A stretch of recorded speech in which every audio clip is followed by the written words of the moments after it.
아침 신문 귀로 읽으세요. 김용민의 조간 브리핑. 학교폭력 예방 앱 스마트 보디가드. 스마트폰 왕따 문자 등 사이버 학교폭력이 6배 이상 늘었습니다. 학교폭력은 언제나 욕설, 모욕, 협박과 같은 폭력 문자를 동반합니다. 그런 학교폭력 문자만을 감지하여 부모님께 알려드립니다.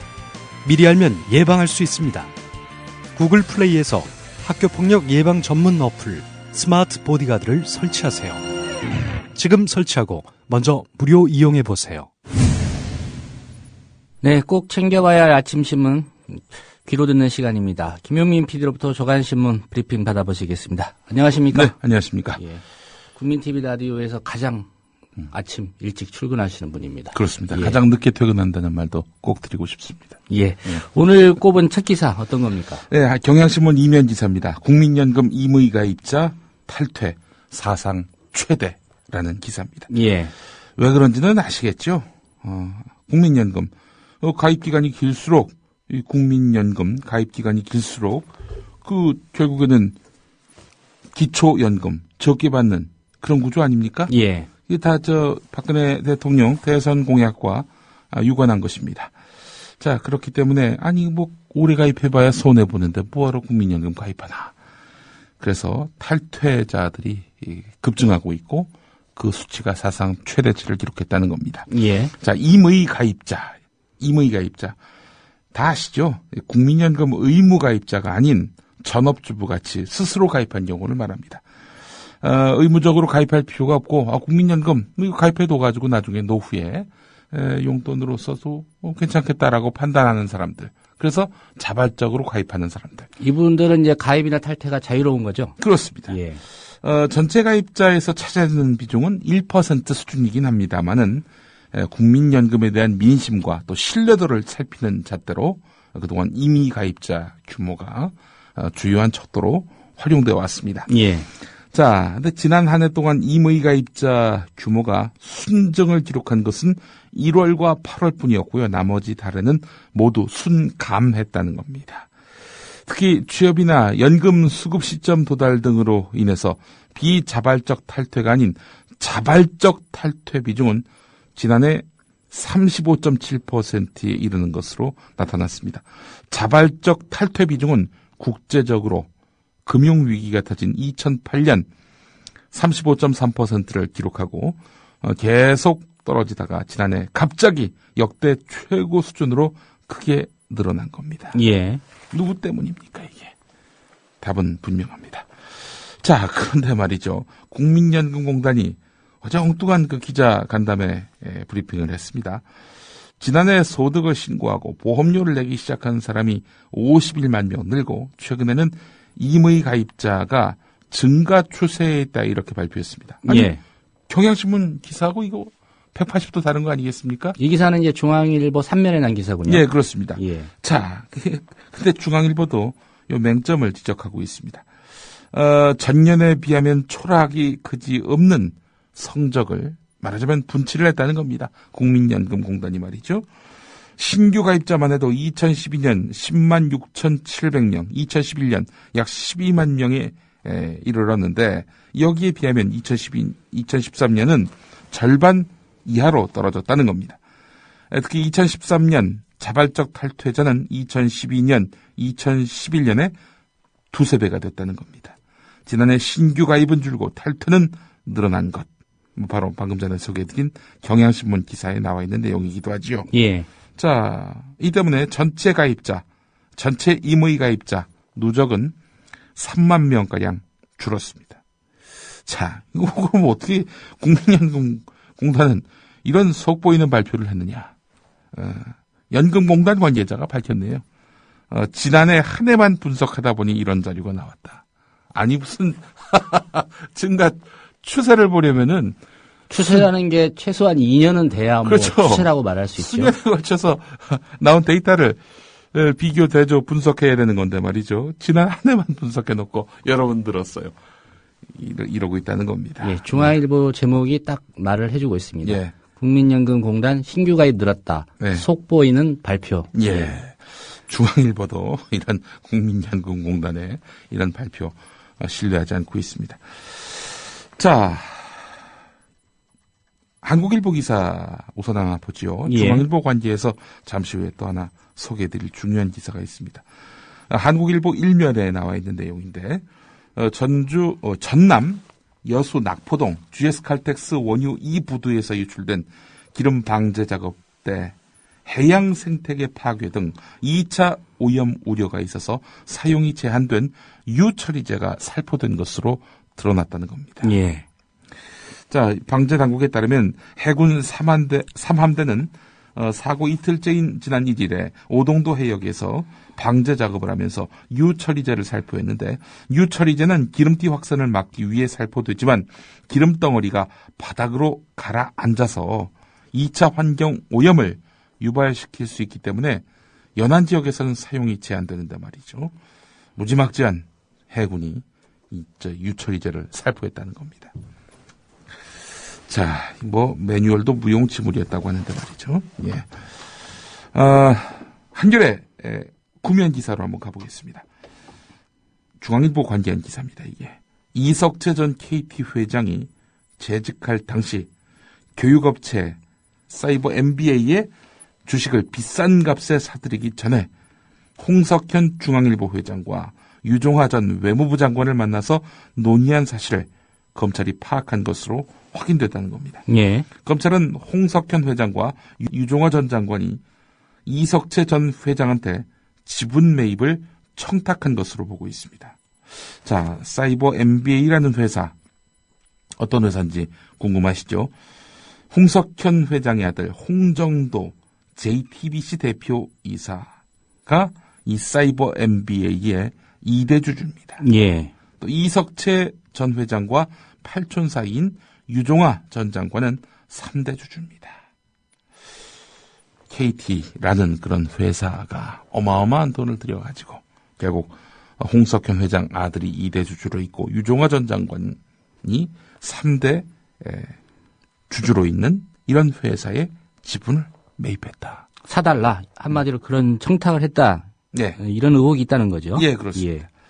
자, 검찰은 이와 관련해서 매입하기 전에 논의한 사실, 그 사실과 관련한 진술을 확보했다 이렇게 밝혔는데요.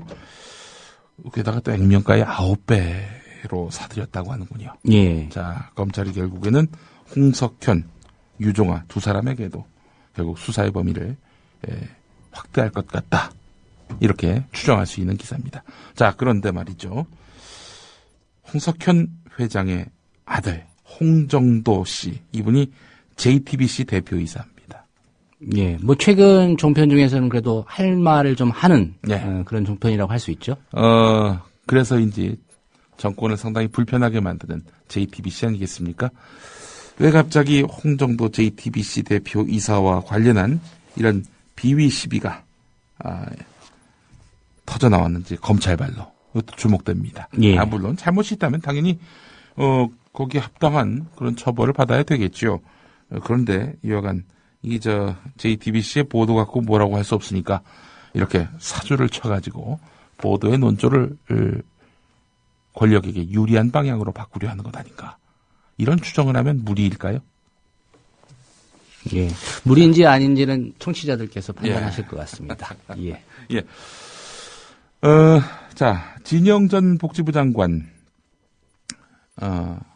이야기입니다. 진영 전 복지부 장관이 정부의 기초연금안에 대해서 박근혜 대통령과 면담을 신청했다가 청와대 비서실로부터 거절당했다는 특종보도 국민일보가 했습니다. 예, 그 사태 후에 나왔던 그 그렇습니다. 보도였죠. 2013년 10월 4일자인데요.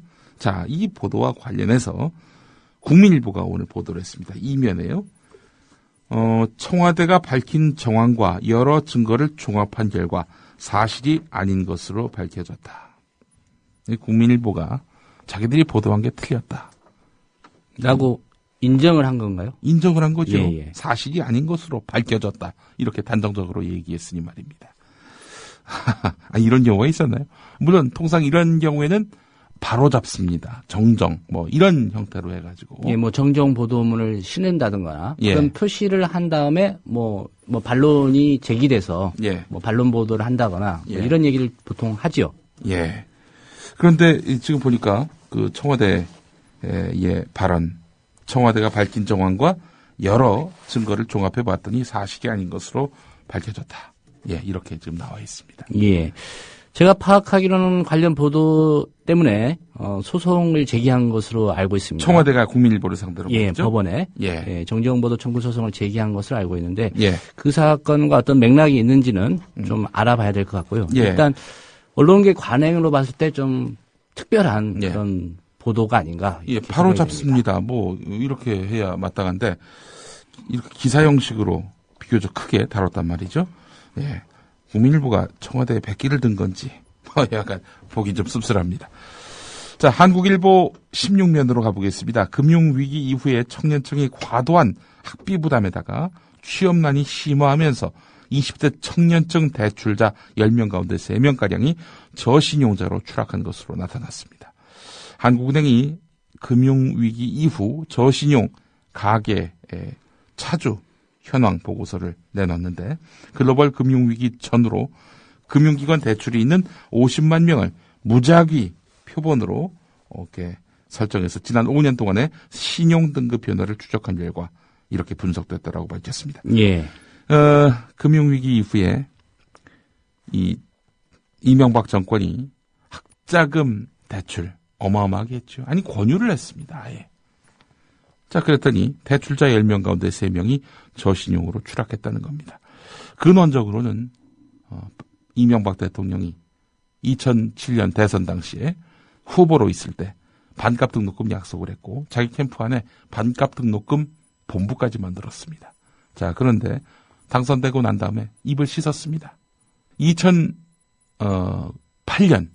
9월에 대통령과의 대화 프로그램에서 자기 입으로는 반값 등록금 공약을 한 바 없다. 그게 정치적으로 이제 그 공약들이 나온 데가 많습니다. 그래서 뭐 내 자신은 뭐 그 반값으로 등록금을 하겠다는 뭐 공약을 한 일은 없습니다만은. 이렇게 아주 정말 어이없게 말을 뒤집었었죠. 자, 그래 놓고 이 대학 등록금 이거 너무 많다. 이거 좀 줄여야 되는 거 아니냐.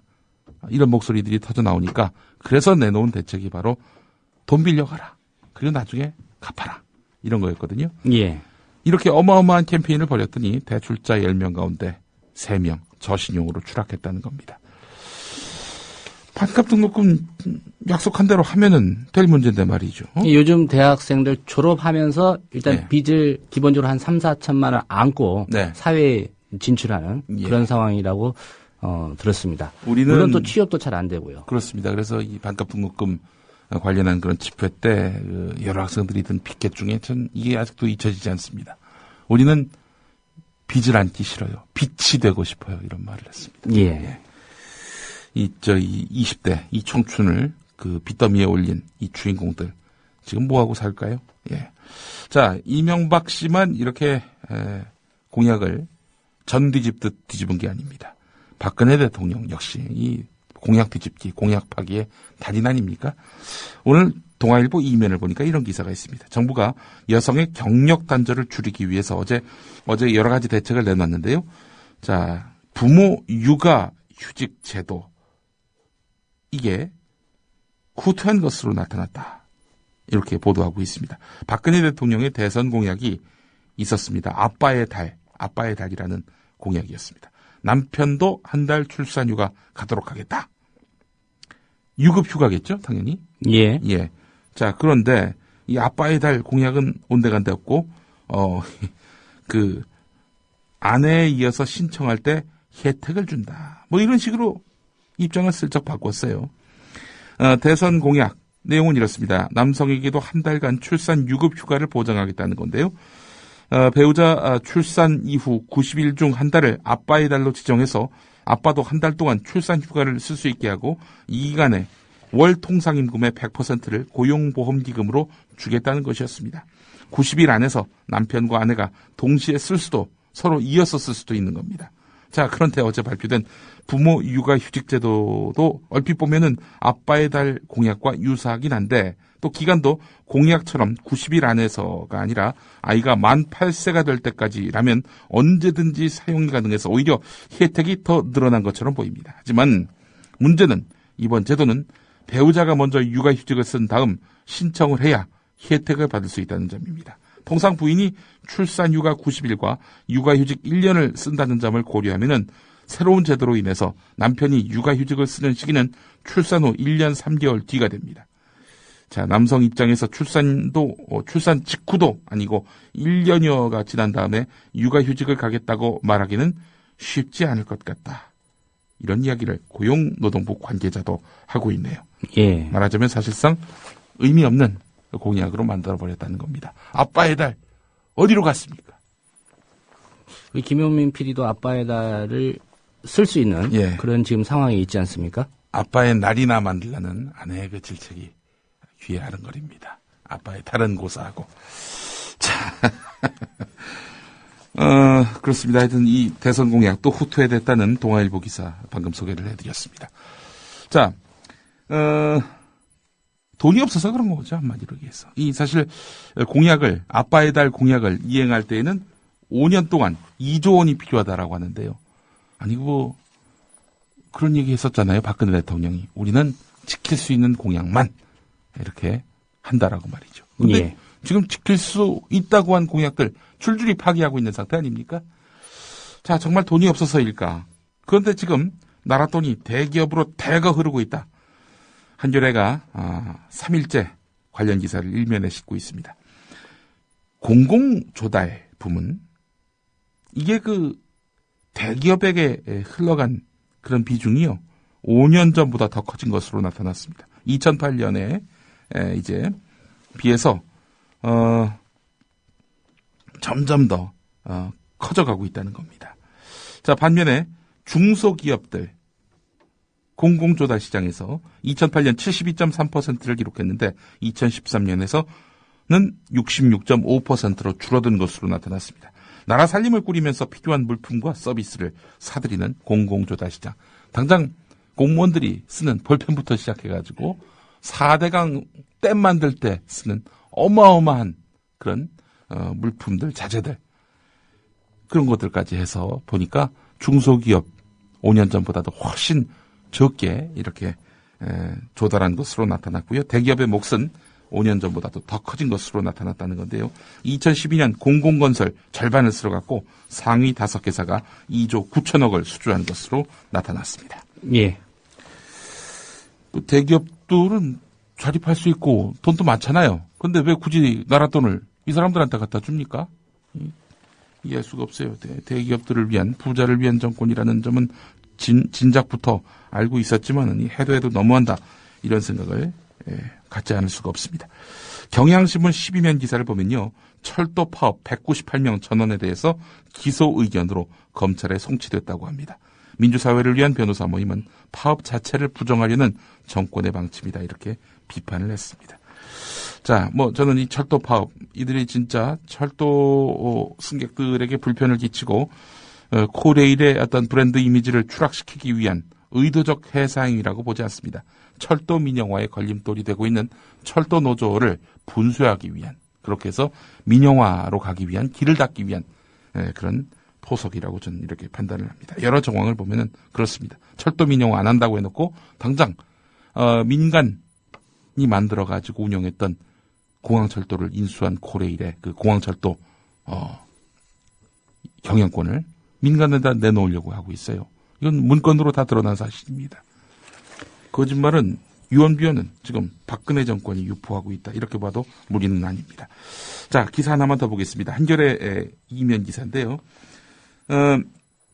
극장 체인 메가박스 아시죠? 이 메가박스가 삼성전자 반도체 공장 노동자 사망 사건을 다룬 영화 또 하나의 약속 개봉관을 갑자기 크게 줄여서 논란을 빚고 있습니다. 이번 주 개봉작 중에 예매율 1위를 기록하고 있거든요. 자, 애초에 30곳 정도에서 개봉할 예정이었습니다. 그런데 갑자기 11개로 팍 줄었어요. 자, 예매율 1위면은 통상 상영관을 더 늘려야 되는 거 아닙니까? 뭐 상업적으로 본다면 당연히 그런 결과가 나와야죠. 근데 왜 확 줄었을까요? 이건 뭐 정말 우리가 짐작하는 바대로인 것 같습니다. 대기업 압력 의혹 제기. 대기업 어디가 압력을 가하겠습니까? 예. 또 하나의 약속, 이 개봉관을 줄이려 하는 이런 메가박스의 행태, 그 배후가 궁금해집니다. 오늘 이면 기사에 이런 내용이 있습니다. 예, 오늘 조간 브리핑 고맙습니다. 예, 감사합니다.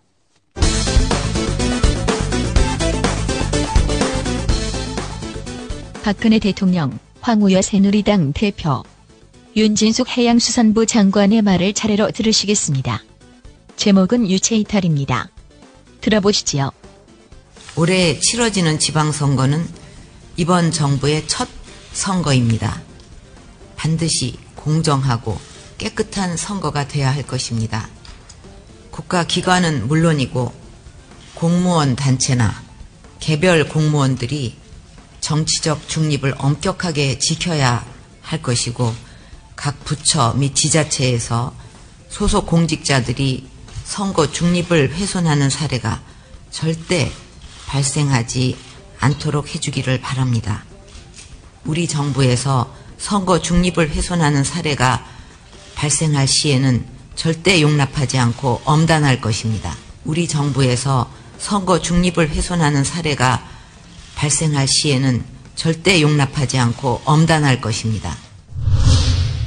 작년에 있었던 대통령과 양당 대표의 3자 회담에서 국정원 개혁의 큰 틀을 잡았고 연이어 양당 대표와 원내대표 4자 회담에서 구체적으로 입법 틀을 정한 후 국정원 개혁 특위에서 이제 그 1차적인 입법을 마쳤습니다. 이를 통해 국정원 정치 관여, 선거 개입의 쐐기를 받게 되었습니다. 이를 통해 국정원 정치 관여, 선거 개입의 쐐기를 받게 되었습니다. 모셔놓고 저 사진 내기가 좀 민망한데. 괜찮습니다. 뭐 이미 다 퍼졌는데. 예. 독감 때문에 그랬다고 예, 그러시더라고요. 예. 제가 배려를 너무 많이 해서 그런 것 같습니다. 예. 독감 때문에 이렇게 자꾸 기침이 나오니까 이게 예. 자꾸 다른 사람들한테 어떻게 손해를 끼칠까 봐서. 감기를 옮기실까봐. 확산되거나 예. 뭐 이런 걸 막기 위해서 제가 그냥 가능하나 이렇게 막고 했었거든요. 예. 그래서 앞에서 자꾸 제가 기침을 하면 그게 금방 옮기잖아요. 그래서 예. 그럴까 봐서 제가 막고 했는데 그걸 가지고 지금 그 냄새 때문에 코를 막았다는 이상한 얘기가 좀 많이 들리더라고요. 사실. 오해다 그런 말씀이시고. 예, 오해죠. 그걸. 뭐 이렇게 표현하면 좀 그렇습니다만은 구설수라고나 할까요? 네. 왜 자꾸 그럴까요? 그래서 제 이름을 넣어야지 아마 뭐가 잘 되는 것 같습니다. 언론사에서. 글쎄요. 근데 그걸 왜 그러신지 모르겠지만 아마 인터넷이나 이런 거 뜰 때 윤진숙이라는 말이 뜨면 아마 자주 많이 보시는 분들이 많으신가 봐요. 예. 인기 덕분이라고 생각하고 있습니다. 예. 인기 덕분이라고 생각하고 있습니다. 예.